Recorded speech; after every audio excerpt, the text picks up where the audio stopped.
Hello and welcome. The Fantastic Four have an array of classic antagonists. There's the brilliant and tragic Dr. Doom, the force of nature, Galactus and his many heralds, Annihilus, the evolved immortal insect from the negative zone, and many, many more. Some, like the Inhumans, are simply misunderstood, and others, like Namor, are so self-centered they look evil on the surface. However, they all contain one similar characteristic. They are distinct characters with unique motivations. It's no surprise they've been used time and again by various writers over the past 5 decades. They highlight the greatness of the first family when they work in unison. Then there are some bad guys that give you pause. These are the ones that probably seem like a fun idea at the time, but they sure look ridiculous in hindsight. Let's briefly look at one such villain and the storyline where they appeared.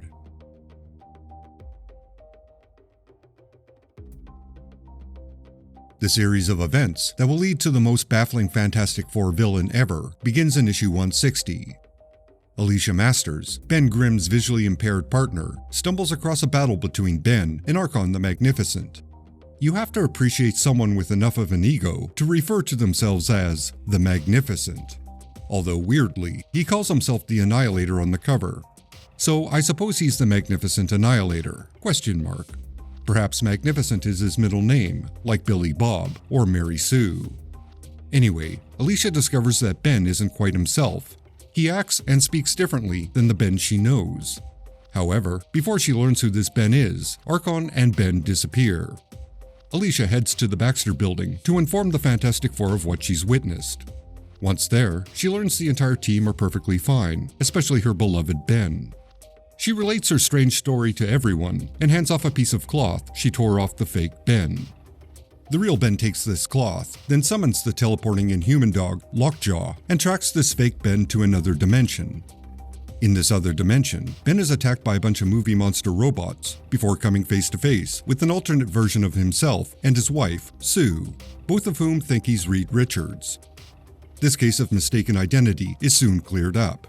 The fake Ben was actually Reed Richards from this world. On this world, only Reed Richards was exposed to cosmic rays, and that turned him into the Thing, not Mr. Fantastic. As a bit of foreshadowing, the Johnny Storm in this reality went to Vietnam and died as a soldier. That's information to hold on to for a moment. With that cleared up, they all team up to discover what's going on.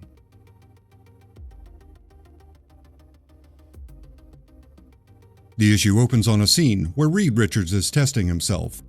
This is worth mentioning for a few reasons. For one, it's set up for Reed eventually losing his powers altogether. The other reason is I suspect the writer, Roy Thomas, is making a cheeky erectile dysfunction illusion.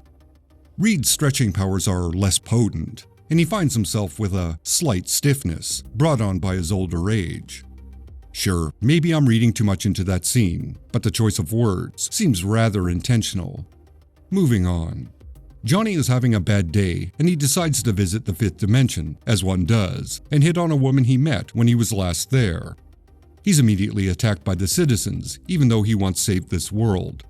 He's then informed that robots from another dimension have been attacking this world, and somehow he was mistaken for one of them, even though he doesn't look anything like them. The scene shifts to Ben again. The world he's on is being attacked by dinosaurs and Vikings from another dimension. There's a war taking place between 2 Earths and 1 dimension that's been engineered by Archon the Magnificent. It's so nonsensical that Thomas provides a little graphic to explain the whole setup. To complicate it a bit more, there's a subplot involving the businessman, Devore, buying up useful technology from these 3 worlds to further Archon's fiendish plot. Once this is all revealed, it's discovered that energy from these 3 conflicts will channel through a nexus in space to Archon's world, thus giving him even more power. Reed sends Ben a pair of interdimensional ice skates to use to get to the nexus and shut it down. And here's where we meet the most ridiculous S-tier villain in the Fantastic Four's history, Guard. Just take a moment and revel in the glory of this outer space goalie. Words are totally insufficient. Guard is both sublime and ludicrous in equal measure.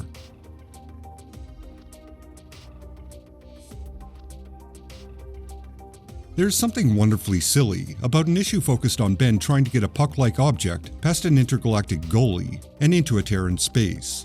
No matter what he tries, Ben just can't get around this hyperspace defender.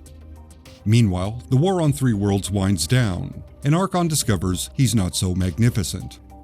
With the bad guy defeated and the war now over, everyone focuses on Ben and his losing battle with Guard.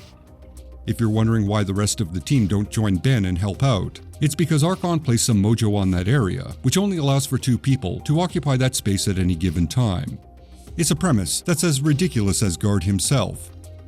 Reed whips up a hologram to fake out Guard, and that gives Ben a chance to shoot and score! The Nexus closes, Guard skates away, and Ben returns home. There's one more big reveal left. Guard is actually Johnny Storm from the alternate Earth. He didn't die in Vietnam, he was found and reconstructed by Archon. Thus ends the career of the absurd space goalie, Guard. To the best of my knowledge, Guard has only appeared one more time, in Fantastic Force number 12 from 1995. But in that appearance, he's known as Vanguard, and he's given an extreme 90s makeover. He's also given an extreme 90s power set. He has the ability to destroy realities he finds redundant. After that, well, Guard or Vanguard found some obscure nexus in space, entered it, and stayed there. Or he found himself redundant and erased himself from reality. Who knows? It's best not to ask.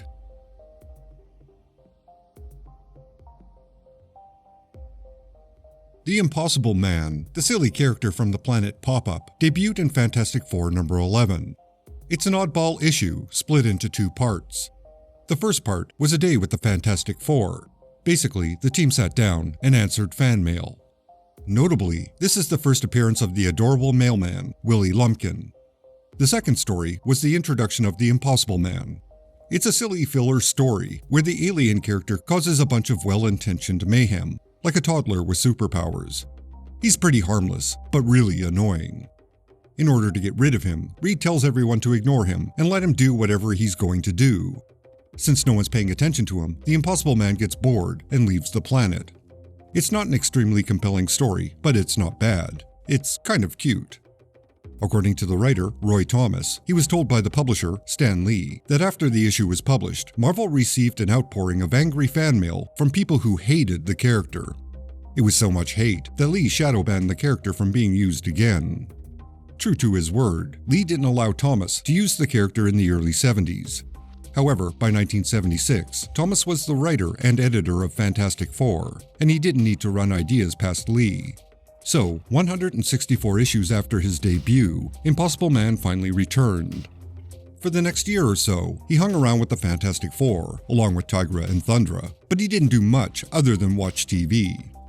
After being a nuisance during a fight with the Molecule Man, who had taken over Reed Richards, the Impossible Man takes offense and leaves the series again, never to return during the Fantastic Four's original run.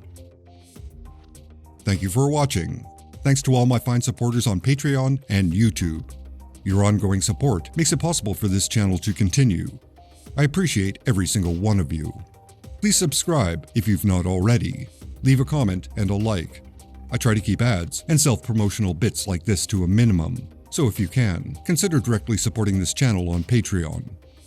Extra special thanks to Eidolon, Constant Disappointment Records, Jeff Nicholson, Sickin, Francis De La Cruz, Russell Bull, John Nyukes, Andrew Barton, Odin Ashcroft, Ruby St. Dennis, Phil Sagan, Edward Clayton Andrew, Corey Drew, L.S. Gregor, Brian Deaton, Tom Granis, John Gaunt, James Graham, and Matt Marino. You are all justified and ancient. Until next time.